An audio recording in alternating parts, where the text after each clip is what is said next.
ਅੰਮ੍ਰਿਤਪਾਲ ਸਿੰਘ ਤਾਂ ਉਸ ਸਾਰੇ ਸੰਘਰਸ਼ ਦਾ ਇੱਕ ਬਿੰਬ ਹੈ, ਇੱਕ ਸਿੰਬਲ ਹੈ। ਜਿਹੜੇ ਉਹਨਾਂ ਦਾ ਦਮਨ ਚੱਕਰ ਹੈ, ਏਜੰਸੀਆਂ ਦਾ ਫੜੋ ਫੜੀ ਹੈ, ਨੈਗੇਟਿਵ ਨੈਰੇਟਿਵ ਹੈ, ਡਾਇਸਪੋਰਾ ਨੂੰ ਬਦਨਾਮ ਕਰਨ ਦੀ ਲਾਈਨ ਹੈ, ਉਹ ਇਨ ਐਕਸ਼ਨ ਹੀ ਹੈ।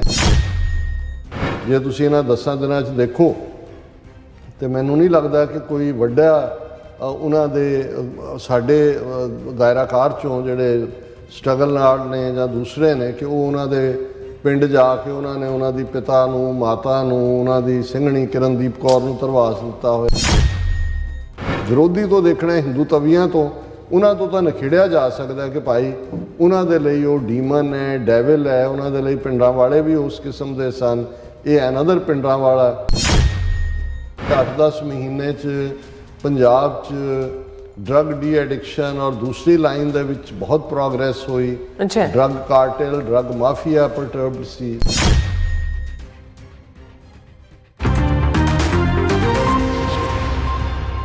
Viewers welcome back on programme. So viewers ਗੱਲਬਾਤ ਕਰਨ ਜਾ ਰਹੇ ਹਾਂ ਕਿ ਭਾਈ ਅਮਰਿਤਪਾਲ ਸਿੰਘ ਹੋਰਾਂ ਦੇ 10 ਦਿਨ ਬਾਅਦ ਪੰਜਾਬ ਦੇ ਸੀਨ ਤੇ ਮੁੜ ਦਾਖਲੇ ਨਾਲ ਇੱਕ ਨਵੀਂ ਬਹਿਸ ਜਿਹੜੀ ਹੈ ਸ਼ੁਰੂ ਹੋ ਚੁੱਕੀ ਹੈ। ਪੰਥ ਪ੍ਰਤ ਸਿੱਖਾਂ ਲਈ ਉਹ ਇੱਕ ਵੱਡੀ ਮੋਟੀਵੇਸ਼ਨ ਹਨ, ਜਦੋਂ ਕਿ ਵਿਰੋਧੀਆਂ ਅਤੇ ਕੱਚੇ ਪਿੱਲੇ ਸਿੱਖਾਂ ਵੱਲੋਂ ਉਹਨਾਂ ਨੂੰ ਮਾਹੌਲ ਵਿਗਾੜਨ ਵਾਲਾ ਸਰਕਾਰੀ ਏਜੰਟ ਦੱਸਿਆ ਜਾ ਰਿਹਾ ਹੈ। ਸੋ ਇਸ ਬਾਰੇ ਆਪਾਂ ਗੱਲਬਾਤ ਕਰਨ ਜਾ ਰਹੇ ਹਾਂ। ਸੋ ਅਸੀਂ ਚਾਹਾਂਗੇ ਕਿ ਤੁਸੀਂ ਇਸੇ ਤਰ੍ਹਾਂ ਬਣੇ ਰਹਿਣਾ। ਦੇਖਣ ਸੁਣ ਲਿਆ ਲਿਖਣ ਲਈ ਤੁਹਾਡਾ ਸਭ ਦਾ ਬਹੁਤ ਬਹੁਤ ਸ਼ੁਕਰੀਆ ਜੀ। ਡਾਕਟਰ ਸਾਹਿਬ ਕੀ ਕਹਿਣਾ ਚਾਹੋਗੇ? ਦੇਖੋ, ਵੈਸੇ ਤਾਂ ਅਕਸਰ ਇਤਿਹਾਸ ਬਾਰੇ ਇਹ ਕਿਹਾ ਜਾਂਦਾ ਹੈ ਕਿ ਠੀਕ ਇਤਿਹਾਸ ਉਦੋਂ ਹੀ ਲਿਖਿਆ ਜਾਂਦਾ ਹੈ ਜਦੋਂ ਇਤਿਹਾਸ ਸਿਰਜਣ ਵਾਲੀਆਂ ਘਟਨਾਵਾਂ ਦਾ ਘੱਟਾ ਬੈਠ ਜਾਂਦਾ ਹੈ, ਕਿ ਡਸਟ ਸੈਟਲਸ। ਬਿਲਕੁਲ। ਔਰ ਜਦੋਂ ਤੱਕ ਉਹ ਘੱਟਾ ਬੈਠਦਾ ਨਹੀਂ, ਜਿਸ ਰੁੱਖ ਦੇ ਉੱਤੇ ਕੋਈ ਖਲੋਤਾ ਹੁੰਦਾ ਇਤਿਹਾਸਕਾਰ, ਉਹ ਉਸ ਨਜ਼ਰੀਏ ਤੋਂ ਹੀ ਜਿਹੜਾ ਉਸ ਨੂੰ ਦੇਖਦਾ। ਅੱਛਾ। ਔਰ ਇਹਦੇ 'ਚ ਇਹ ਬਿਲਕੁਲ ਠੀਕ ਹੈ ਕਿ ਵੀ ਉਸ ਤੋਂ ਬਾਅਦ ਕਈ ਕੁਛ ਬਣ ਜਾਂਦਾ ਹੈ। ਉਹਦੇ 'ਚ ਇੱਕ ਫੋਕਲੋਰ ਵੀ ਹੁੰਦਾ ਹੈ, ਆਮ ਲੋਕਾਂ ਦੀ ਆਵਾਜ਼ 'ਚ। ਜਿਵੇਂ ਕੱਲ੍ਹ ਅਸੀਂ ਬਾਬਾ ਬੋਤਾ ਸਿੰਘ, ਬਾਬਾ ਗਰਜਾ ਸਿੰਘ ਦਾ ਜ਼ਿਕਰ ਕੀਤਾ ਸੀ ਕਿ ਭਾਈ ਆਖੇ ਸਿੰਘ ਬੋਤਾ ਵਿੱਚ ਰਾਹ ਦੇ ਖਲੋਤਾ, ਹੱਥ ਵਿੱਚ ਸੋਟਾ। ਹੁਣ ਇਹ ਕਿਸੇ ਸ਼ਾਇਰ ਨੇ ਜਾਂ ਇਹਦੇ 'ਚ ਤੁਹਾਨੂੰ ਕੋਈ ਕਲਾਕਾਰੀ ਨਹੀਂ ਨਜ਼ਰ ਆਉਂਦੀ, ਲੇਕਿਨ ਕਿਵੇਂ ਲੋਕਾਂ ਦੀਆਂ ਯਾਦਾਂ 'ਚ ਜਿਹੜਾ ਉਹ 18ਵੀਂ ਸਦੀ ਤੋਂ ਬਾਅਦ ਅੱਜ ਵੀ ਅਸੀਂ ਉਹਨੂੰ ਦੁਹਰਾਉਂਦੇ ਕਿ ਬਈ ਇਹ ਕਿਉਂਕਿ ਉਹ ਫੋਕਲੋਰ ਦਾ ਹਿੱਸਾ ਬਣ ਗਿਆ।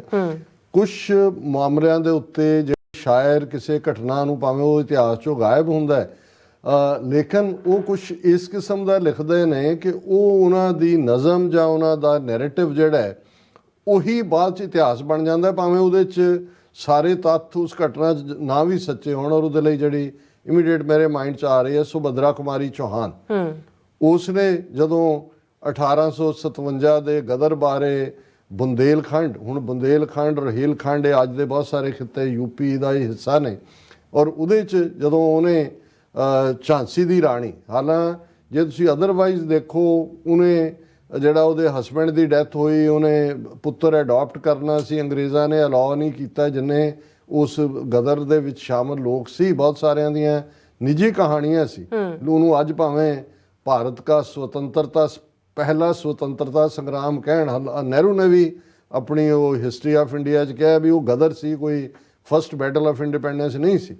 ਲੇਕਿਨ ਝਾਂਸੀ ਕੀ ਰਾਣੀ ਨੂੰ ਕਿਸ ਕਦਰ ਜਿਹੜਾ ਉਹ ਪ੍ਰੋਜੈਕਟ ਕੀਤਾ ਗਿਆ, ਔਰ ਉਹਦੇ 'ਚ ਸੁਭਦਰਾ ਕੁਮਾਰੀ ਚੌਹਾਨ ਦੀ ਜਿਹੜੀ ਉਸ ਦੇ ਉੱਤੇ ਨਜ਼ਮ ਸੀ, ਉਹਨੇ ਵੀ ਕੀ ਰੋਲ ਅਦਾ ਕੀਤਾ, ਜਿਹਦੇ 'ਚ ਜਿਹਦੀਆਂ ਇਹ ਲਾਈਨਾਂ ਵੀ ਸੀ ਕਿ ਬਈ ਬੁੰਦੇਲੋਂ ਹਰ ਬੋਲੋਂ ਕੇ ਮੁਖ ਹਮਨੇ ਸੁਣੀ ਕਹਾਣੀ ਥੀ, ਖੂਬ ਲੜੀ ਮਰਦਾਨੀ ਵੇ ਤੋ ਝਾਂਸੀ ਵਾਲੀ ਰਾਣੀ ਥੀ। ਹੁਣ ਉਹ ਨੈਰੇਟਿਵ ਇਵੇਂ ਬਣ ਗਿਆ, ਉਹ ਬੁੰਦੇਲ, ਫਿਰ ਝਾਂਸੀ ਕੀ ਰਾਣੀ, ਉਹ ਦੂਜੇ ਜਿਹੜੇ ਨੇ ਉਹ ਆਈਕਨ ਵੀ ਬਣ ਗਈ। ਪਰ ਕਈ ਵਾਰ ਇਹ ਜਿਹੜਾ ਕੋਈ ਰਚਨਾ ਹੁੰਦੀ ਹੈ ਉਹ ਉਹਨੂੰ ਅਮਰ ਕਰ ਦਿੰਦੀ, ਉਹਦਾ ਇਤਿਹਾਸ ਨਾਲ ਤਾਲੁਕ ਨਹੀਂ ਹੁੰਦਾ। ਇਸੇ ਤਰ੍ਹਾਂ ਜੇ ਅਸੀਂ ਫੋਕਲੋਰਸ ਦੇ ਵਿੱਚ ਦੇਖੀਏ, ਜੇ ਵਾਰਿਸ ਸ਼ਾਹ ਦੀ ਹੀਰ ਹੈ, ਹੀਰ ਰਾਂਝੇ ਦੇ ਕਿਸੇ ਦੀ ਅਸੀਂ ਗੱਲ ਕਰਦੇ ਹਾਂ, ਹੁਣ ਉਹ ਤਾਂ ਵਾਰਿਸ ਦੀ ਫਿਟ ਆਫ ਇਮੈਜੀਨੇਸ਼ਨ ਹੈ, ਉਹ ਖੁਦ ਸੂਫੀ ਫਕੀਰ ਹੈ ਵਾਰਿਸ ਸ਼ਾਹ, ਔਰ ਉਸ ਤੋਂ ਪਹਿਲਾਂ ਵੀ ਜਿਹੜਾ ਕਹਾਣੀਆਂ ਕਿੱਥੇ ਹੋਈ, ਕੀ ਹੋਇਆ, ਲੇਕਿਨ ਲੋਕਾਂ ਦੇ ਲਈ ਉਹ ਮੁੜ ਕੇ ਤਖਤ ਹਜ਼ਾਰਾ ਵੀ ਉਹਨਾਂ ਨੇ ਲੱਭ ਲਿਆ ਕਿ ਇੱਥੇ ਇਹ ਹੈ। ਝੰਗ ਦੇ ਵਿੱਚ ਅੱਜ ਵੀ ਇੱਕ ਵੱਡੀ ਦਰਗਾਹ ਬਣੀ ਹੋਈ ਹੈ ਮਾਈ ਹੀਰ ਦੀ ਯਾਦ ਦੇ ਵਿੱਚ। ਉੱਥੇ ਲੋਕ ਜਾ ਕੇ ਮਾਨਤਾਵਾਂ ਵੀ ਮੰਨਦੇ ਨੇ ਕਿ ਮਾਈ ਹੀਰ ਤੋਂ ਜੋ ਮੰਗੋ ਕਿਉਂਕਿ ਉਹ ਗੋਡੈਸ ਤਾਂ ਨਹੀਂ ਕਹਿੰਦੇ, ਪਰ ਉਹ ਮਾਈ ਹੀਰ ਬਣਾ ਕੇ ਉਹਦਾ ਜਿਹੜਾ ਮਕਬਰਾ ਵੀ ਬਣਾਇਆ ਹੋਇਆ। ਹੁਣ ਇਹ ਹੈ ਜਦੋਂ ਕੋਈ ਕ੍ਰੀਏਟਿਵ ਚੀਜ਼ ਚੋਂ ਕੁਝ ਚੀਜ਼ ਪੈਦਾ ਹੁੰਦੀ ਹੈ। ਔਰ ਮੈਂ ਅੱਜ ਸਾਡੇ ਵੀਰ ਜਦੋਂ ਇਹ ਸਵੇਰੇ ਹੋਇਆ, ਨਵਰੂਪ ਸਿੰਘ ਹੋਰਾਂ ਦਾ ਕਮੈਂਟ ਸੀ ਕਿ ਢਾਡੀਆਂ ਨੂੰ ਅਗਲੇ 50 ਸਾਲ ਦਾ ਮਸਾਲਾ ਮਿਲ ਗਿਆ। ਇਹਦੇ 'ਚ ਕੋਈ ਸ਼ੱਕ ਨਹੀਂ ਹੈ। ਹੁਣ ਜੇ ਅਸੀਂ ਜੂਨ 84 ਦੇਖੀਏ, ਹੁਣ ਜੂਨ 84 ਕਿੰਨਾ ਜ਼ੋਰ ਲਾਇਆ ਹਕੂਮਤ ਨੇ ਸੰਤ ਪਿੰਡਾਂ ਵਾਲਿਆਂ ਨੂੰ ਨੈਗੇਟ ਕਰਨ ਦਾ, ਸੁਬੇਗ ਸਿੰਘ ਨੂੰ ਆਪਣਾ ਵਰਜਨ ਦੂਜਾ ਤੀਜਾ।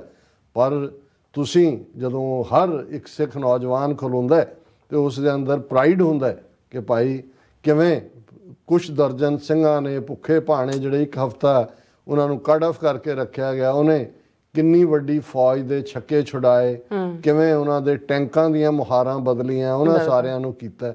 ਇਹ ਉਵੇਂ ਹੀ ਪਾਰਟ ਹੈ।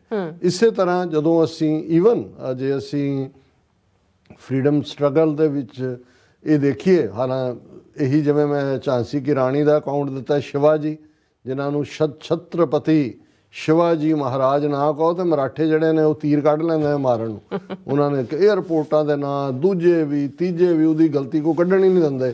ਛਤਰਪਤੀ ਸ਼ਿਵਾਜੀ ਮਹਾਰਾਜ ਦੀ ਉਹ ਭਗਵਾਨ ਬਣਾਇਆ। ਬਹੁਤਿਆਂ ਨੂੰ ਲੱਗਦਾ ਹੈ ਮਰਾਠਿਆਂ ਨੇ ਤਾਂ ਇਹ ਬਣਾਇਆ ਵੀ ਸ਼ਿਵ ਜੀ ਦੀ ਗੱਲ ਨਾ ਕਰੋ, ਸ਼ਿਵਾਜੀ ਦੀ ਕਰੋ, ਕਿ ਸਾਡਾ ਸ਼ਿਵਾਜੀ ਸ਼ਿਵ ਜੀ ਤੋਂ ਵੀ ਵੱਡਾ ਹੈ। ਉਹਨਾਂ ਨੇ ਤਾਂ ਇੰਨਾ ਬਣਾਇਆ। ਹੁਣ ਜੇ ਤੁਸੀਂ ਸ਼ਿਵਜੀ ਮਰਹੱਟਾ ਦੀ ਦੇਖੋ ਸਟਰਗਲ, ਤੇ ਉਹਦੇ 'ਚ ਤੁਹਾਨੂੰ ਇੱਕ ਪਾਰਟ ਜਿਹਦੇ 'ਚ ਉਹਨੂੰ ਬਹੁਤ ਗਲੋਰੀਫਾਈ ਕੀਤਾ ਜਾਂਦਾ ਹੈ, ਉਹ ਸੀ ਕਿ ਇੱਕ ਸਟੇਜ ਦੇ ਉੱਤੇ ਸ਼ਿਵਾਜੀ ਨੂੰ ਜਿਹੜਾ ਉਹ ਔਰੰਗਜ਼ੇਬ ਦੇ ਪੀਰੀਅਡ 'ਚ ਅਰੈਸਟ ਕਰ ਲਿਆ। ਟਾਈਮ ਫਰੇਮ ਆਲਮੋਸਟ ਉਹੀ ਬਣਦਾ ਗੁਰੂ ਤੇਗ ਬਹਾਦਰ ਸਾਹਿਬ ਦੀ ਸ਼ਹੀਦੀ ਦੇ ਦੌਰਾਨ ਵਾਲਾ, 1675 ਦੇ ਨੇੜੇ ਤੇੜੇ। ਹਾਲਾਂਕਿ ਇਹ ਵੱਖਰੀ ਕਹਾਣੀ ਹੈ ਕਿ ਜਿਹੜਾ ਮਰਾਠਿਆਂ ਦਾ ਜਾਂ ਸ਼ਿਵਾਜੀ ਦਾ ਜਿਹੜਾ ਗੁਰੂ ਸੀ ਸਮਰੱਥ ਰਾਮਦਾਸ, ਉਹ ਗੁਰੂ ਹਰਗੋਬਿੰਦ ਸਾਹਿਬ ਤੋਂ ਹੀ ਪ੍ਰਭਾਵਿਤ ਹੋਇਆ ਸੀ।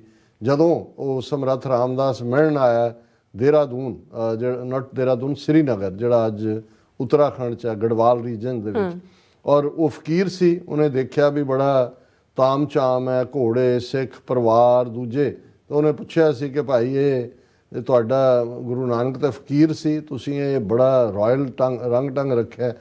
ਤੇ ਗੁਰੂ ਸਾਹਿਬ ਨੇ ਫਰਮਾਇਆ ਸੀ ਕਿ ਭਾਈ ਔਰਤ ਈਮਾਨ ਦੌਲਤ ਗੁਜ਼ਰਾਨ, ਫਕੀਰ ਨਾ ਹਿੰਦੂ ਨਾ ਮੁਸਲਮਾਨ, ਸ਼ਸਤਰ ਗਰੀਬ ਕੀ ਰੱਖਿਆ ਜਰਵਾਣੇ ਕੀ ਪੱਖਿਆ। ਅਸੀਂ ਹਥਿਆਰ ਚੁੱਕੇ ਨੇ ਗਰੀਬ ਦੀ ਰੱਖਿਆ ਲਈ, ਔਰ ਇਸ ਦੇ ਲਈ ਜਿਹੜਾ ਪੁੱਤਰ ਨਿਸ਼ਾਨ, ਜਿਹੜਾ ਪਹਿਲਾ ਸੀ ਔਰਤ ਈਮਾਨ ਦੌਲਤ ਗੁਜ਼ਰਾਨ, ਪੁੱਤਰ ਨਿਸ਼ਾਨ, ਫਕੀਰ ਨਾ ਹਿੰਦੂ ਨਾ ਮੁਸਲਮਾਨ, शस्त्र गरीब की रक्षा जरवाने की पख्या। तो उन्हें समर्थ रामदास ने कहा कि ये बात हमारे मन को भावती है। सो इस गल का ध्यान रहे कि जिहड़े करंट दिल्ली दरबार के खिलाफ उदों भी उठे इंस्पीरेशन सिख सी, पर जिहड़ी घटना मैं कहना चाहुंदा कि शिवाजी जदों कैद च पैंदा औरंगजेब दी और वो उत्थों किवें ये करके जी त्यौहार आ गया कोई कि जी मिठाई वंडनी है, वो भेजी तो वो मिठाई का निके जे कद सी छोटा जिहा मिठाई के टोकरे च बह के जिहड़ा वो जेल तो एस्केप किया सी और वापस पहुँच के उन्हें फिर स्ट्रगल की। बहादुर तो है सी। हुण उन्होंने वो बड़ा सैलीब्रेट करते हैं कि देखो शिवाजी जिहड़ा है वो किवें औरंगजेब की कैद चों जिहड़ा है वो किस तरकीब दे नाल निकले और असी करंट स्ट्रगल दे विच संत जरनैल सिंह खालसा पिंडां वाले मुंबई तो किवें आए और किवें उन्होंने हरियाणे चों जदों कि वो निकल के आंदे ने उस सारे दा पार्ट असी डिस्कस करते हैं ऑलवेज। सो असी समझते हैं भी हुण क्योंकि सबजैक्ट है जिहड़ी डिबेट दोनों पासे सानू इत्थों दे भी कुछ जिहड़े सियाणे सज्जण ने उन्हां दे व्यू पता ने भाई अमृतपाल सिंह होरां बारे किवें नैगेटिविटी दे ने, सानू ये भी पता है भी उत्थे बैठे भी ने और जे तुसीं इन्हां 10 दिनां च देखो तो मैनू नहीं लगता कि कोई वड्डा उन्हां दे साडे दायराकार चों जिहड़े स्ट्रगल नाल ने जां दूसरे ने कि वो उन्हां दे पिंड जाके उन्होंने उन्हां दी पिता नूं माता नूं उन्हां दी सिंघणी किरणदीप कौर नूं धरवास दिता होए। उहदे उल्ट ये जरूर सुनन नूं मिलिया जी असीं तां पहलां ही कहंदा सी कच्चे फोड़े नूं चीरा दवाता कि भाई अजे तां ये तां स्पॉयलर है ये लिया। वो फिर दूजा तबका खड़ा हो जाता है कि जी देखो मरवाता ना सानू इसे काम लई लिआंदा सी, ये तां एजेंट प्रोवोकेटिव और क्रिएट किया इनू लिया जां दूजा। सो जिवें मैं कहा भी डिसाइड तो अल्टीमेटली हिस्टरी करती हुंदी है, तुहाडी कारगुजारी करती हुंदी है, पर इस स्टेज ते जे सिर्फ इस एक घटना नूं ही ਆਧਾਰ ਬਣਾ ਕੇ ਦੇਖਿਆ ਜਾਏ, ਜਿੱਥੇ 8-10 ਮਹੀਨੇ 'ਚ ਪੰਜਾਬ 'ਚ ਡਰੱਗ ਡੀ ਐਡਿਕਸ਼ਨ ਔਰ ਦੂਸਰੀ ਲਾਈਨ ਦੇ ਵਿੱਚ ਬਹੁਤ ਪ੍ਰੋਗਰੈਸ ਹੋਈ, ਅੱਛਾ, drug cartel, drug mafia perturbed ਸੀ, ਬਿਲਕੁਲ ਅੰਮ੍ਰਿਤ ਛਕਾਣ ਦੀ ਲਹਿਰ। ਔਰ ਜਿਵੇਂ ਕਿ ਇੱਥੇ ਮੈਂ ਉਹਦਾ ਨਾਮ ਨਹੀਂ ਲੈਣਾ ਚਾਹੁੰਦਾ ਹੁੰਦਾ, ਜਿਹੜਾ ਅੱਜ ਕੱਲ੍ਹ ਬਿਲਕੁਲ ਸਿੱਖਾਂ ਦੇ ਪੈਸੇ ਨਾਲ ਸੰਤ ਬਣ ਕੇ ਉਹਨਾਂ ਦੀਆਂ ਜੜ੍ਹਾਂ 'ਚ ਤੇਲ ਦੇ ਰਿਹਾ ਸਿੱਖੀ ਦੀ, ਉਹਨੇ ਕਿਹਾ ਜੀ ਮੈਂ ਵੀ ਬੜਿਆਂ ਨੂੰ ਅੰਮ੍ਰਿਤ ਛਕਾਇਆ। ਹੁਣ ਉਹਨੇ ਇੱਕ ਨੇ ਅੱਜ ਸਿੰਘ ਇੱਕ ਕਹਿ ਰਿਹਾ ਸੀ, ਕਹਿੰਦਾ ਜੀ ਫਿਰ ਉਹੀ ਤੁਹਾਡੇ ਅੰਮ੍ਰਿਤ ਛਕੇ ਇਵੇਂ ਹੀ ਨੇ ਜਿਵੇਂ ਉਹਨਾਂ ਨੇ ਜਿਹੜਾ ਉਹ ਪੱਗ 'ਚ ਸਿਰ ਫਸਾਇਆ ਹੁੰਦਾ, ਭਾਵੇਂ ਉੱਤੋਂ ਦੀ ਕਿਰਪਾਨਾਂ ਵੀ ਪਾਈਆਂ ਹੋਣ। ਪਰ ਅੰਮ੍ਰਿਤਪਾਲ ਸਿੰਘ ਕਿਉਂ ਹੋਇਆ ਖਤਰਾ ਉਹਨਾਂ ਦੇ ਲਈ? ਕਿਉਂਕਿ ਉਸ ਨੇ ਦੱਸਿਆ ਕਿ ਭਾਈ ਅੰਮ੍ਰਿਤ ਛਕਣ ਦਾ ਮਤਲਬ ਗੁਰੂ ਨੂੰ ਸਿਰ ਦੇਣਾ ਹੈ ਔਰ ਜ਼ੁਲਮ ਦੇ ਖਿਲਾਫ ਖਲੋਣਾ ਹੈ। ਖਾਲਿਸਤਾਨ ਸਾਡੀ ਮੰਜ਼ਿਲ ਹੈ, ਖਾਲਿਸਤਾਨ ਤੋਂ ਬਿਨਾਂ। ਇਹੀ ਕਾਰਨ ਹੈ ਕਿ ਇੰਗਲਿਸ਼ ਮੀਡੀਆ ਹੁਣ ਉਹਦੇ ਖਿਲਾਫ ਕੋਈ ਦਹਿਸ਼ਤਗਰਦੀ ਦੀ ਘਟਨਾ ਤਾਂ ਹੈ ਨਹੀਂ, ਉਹਨੂੰ ਲਿਖਣਗੇ ਖਾਲਿਸਤਾਨੀ ਸਿੰਪੈਥਾਈਜ਼ਰ। ਜਿੰਨੀਆਂ ਵੀ ਮੈਂ ਰਿਪੋਰਟਿੰਗਸ ਦੇਖ ਰਿਹਾ ਸੀ, ਜਿਹੜੇ ਥੋੜੇ ਨਿਊਟਰਲ ਗਰਾਊਂਡ ਤੇ ਖਲੋਣ ਚਾਹੁੰਦੇ ਨੇ ਕਿ ਭਾਈ ਉਹਨਾਂ ਨੂੰ ਖਾਲਿਸਤਾਨੀ ਜਿਹੜਾ ਸਿੰਪੈਥਾਈਜ਼ਰ, ਕਿਉਂਕਿ ਸਿੰਪੈਥਾਈਜ਼ਰ ਨਹੀਂ, ਉਹ ਪ੍ਰੋਟੈਗੋਨਿਸਟ ਹੈ, ਉਹਨੇ ਐਡਵੋਕੇਸੀ ਕੀਤੀ।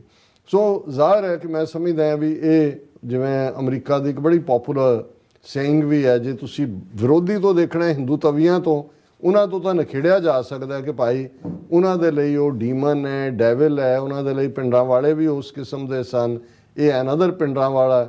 ਔਰ ਜਿਵੇਂ ਪਿੰਡਾਂ ਵਾਲਾ 2 ਕਰਕੇ ਵੀ ਲਿਖਣਾ ਸ਼ੁਰੂ, ਉਹ ਲਾਲਨ ਟੌਪ ਤੇ ਦੂਜੇ ਜਿਹਨੇ RSS ਨੇ ਅੱਡ ਪਲੇਟਫਾਰਮ ਖੜੇ ਕੀਤੇ ਨੇ, ਉਹ ਨੈਗੇਸ਼ਨ ਕਰ ਰਹੇ ਸੀ। ਪਰ ਜਿਵੇਂ ਅਮਰੀਕਨਾਂ ਦੀ ਇੱਕ ਪੋਪੂਲਰ ਸੇਇੰਗ ਹੈ ਕਿ one's patriot is other man's terrorist, ਕਿ ਇੱਕ ਦਾ ਜਿਹੜਾ ਦੇਸ਼ ਭਗਤ ਹੈ ਉਹ ਦੂਸਰੇ ਦਾ ਦਹਿਸ਼ਤਗਰਦ ਹੈ।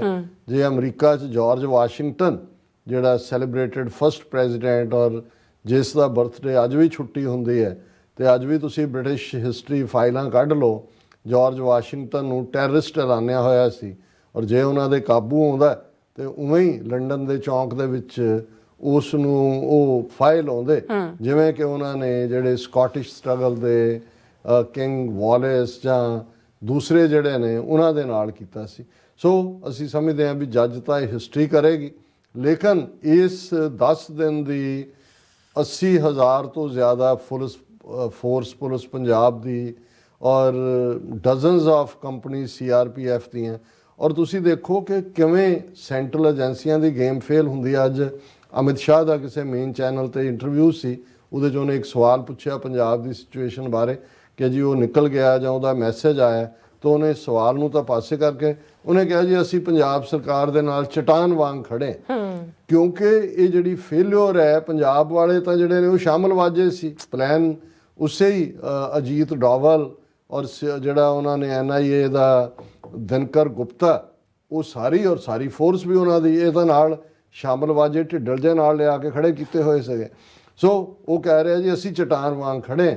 ਸੋ ਅਦਰਵਾਈਜ਼ ਜੇ ਇਹ ਇਸ ਕਿਸਮ ਦੀ ਸਿਚੁਏਸ਼ਨ ਨਾ ਹੁੰਦੀ ਤੇ ਹਰ ਚੋਟ ਤਾਂ ਉਹ ਆਮ ਆਦਮੀ ਪਾਰਟੀ ਦੇ ਕਰਦੇ ਨੇ, ਉਹਨਾਂ ਲਈ ਤੇ ਮੌਕਾ ਸੀ ਕਹਿਣ ਦਾ ਕਿ ਜੀ ਦੇਖੋ ਪੰਜਾਬ ਸਰਕਾਰ ਬਿਲਕੁਲ ਫੇਲ ਹੋਈ, ਲਾ ਐਂਡ ਆਰਡਰ 'ਚ ਇੱਕ ਜਿਹੜਾ ਭਗੌੜਾ ਹੈ ਉਹ ਨਹੀਂ ਫੜਿਆ ਗਿਆ। ਸੋ ਅਸੀਂ ਸਮਝਦੇ ਹਾਂ ਕਿ ਵੀ ਅੰਮ੍ਰਿਤਪਾਲ ਸਿੰਘ ਹੋਰਾਂ ਨੇ ਇਹਨਾਂ 10 ਦਿਨਾਂ ਦੇ ਵਿੱਚ ਸਾਰੇ ਹੀ ਜਿਹੜਾ ਮੌਜੂਦਾ ਸਾਡਾ ਪਿਛਲੇ 40 ਸਾਲ ਦਾ 39 ਸਾਲ ਦਾ ਸੰਘਰਸ਼ ਹੈ, ਉਹਦੇ 'ਚ ਇੱਕ ਗਲੋਰੀਅਸ ਚੈਪਟਰ ਵੀ ਜੋੜਿਆ। ਪਰ ਮੈਂ ਇਹਦੇ ਨਾਲ ਇਹ ਵੀ ਕਹਿਣਾ ਚਾਹੁੰਦਾ ਕਿ ਜਿਹੜੇ ਸਾਡੇ ਹਜ਼ਾਰਾਂ ਨੌਜਵਾਨ ਚੁੱਕੇ ਹੋਏ ਨੇ, ਸੈਂਕੜਿਆਂ ਦੇ ਉੱਤੇ ਕੇਸ ਪਾਏ ਜਾ ਰਹੇ ਨੇ, ਇਹ ਨਾ ਹੋਏ ਵੀ ਇਸ ਸਾਰੀ ਜਿਹੜੀ ਛੂਹ ਛੁਪਾਈ ਜਾਂ ਲੁੱਕਣ ਮਿੱਟੀ ਦੀ ਖੇਡ ਦੇ ਵਿੱਚ ਅਸੀਂ ਇਹ ਭੁੱਲ ਜਾਈਏ ਕਿ ਭਾਈ ਅੰਮ੍ਰਿਤਪਾਲ ਸਿੰਘ ਤਾਂ ਉਸ ਸਾਰੇ ਸੰਘਰਸ਼ ਦਾ ਇੱਕ ਬਿੰਬ ਹੈ, ਇੱਕ ਸਿੰਬਲ ਹੈ। ਜਿਹੜੇ ਉਹਨਾਂ ਦਾ ਦਮਨ ਚੱਕਰ ਹੈ, ਏਜੰਸੀਆਂ ਦਾ ਫੜੋ ਫੜੀ ਹੈ, ਨੈਗੇਟਿਵ ਨੈਰੇਟਿਵ ਹੈ, ਡਾਇਸਪੋਰਾ ਨੂੰ ਬਦਨਾਮ ਕਰਨ ਦੀ ਲਾਈਨ ਹੈ, ਉਹ ਇਨ ਐਕਸ਼ਨ ਹੀ ਹੈ। ਔਰ ਉਹਨੂੰ ਕਾਊਂਟਰ ਕਰਨ ਲਈ ਜਿਹੜਾ ਬਾਹਰ ਪ੍ਰੋਟੈਸਟ ਦਾ ਸਿਲਸਿਲਾ ਹੈ, ਰੈਲੀਜ਼ ਦਾ ਸਿਲਸਿਲਾ ਹੈ, ਮੀਟਿੰਗਸ ਦਾ ਸਿਲਸਿਲਾ ਹੈ, ਉਹ ਲੌਬਿੰਗ ਹੈ, ਉਹ ਬਰਾਬਰ ਜਾਣੀ ਚਾਹੀਦੀ। ਬਿਲਕੁਲ ਜੀ ਡਾਕਟਰ ਸਾਹਿਬ, ਤੁਹਾਡਾ ਬਹੁਤ ਬਹੁਤ ਧੰਨਵਾਦ। ਸਾਥ ਲੈਣਾ ਬ੍ਰੇਕ। ਵਿਊਅਰਸ ਤੁਸੀਂ ਇਸੇ ਤਰ੍ਹਾਂ ਬਣੇ ਰਹਿਣਾ, ਮਿਲਦੇ ਹਾਂ ਛੋਟੇ ਜਿਹੇ ਬ੍ਰੇਕ ਤੋਂ ਬਾਅਦ।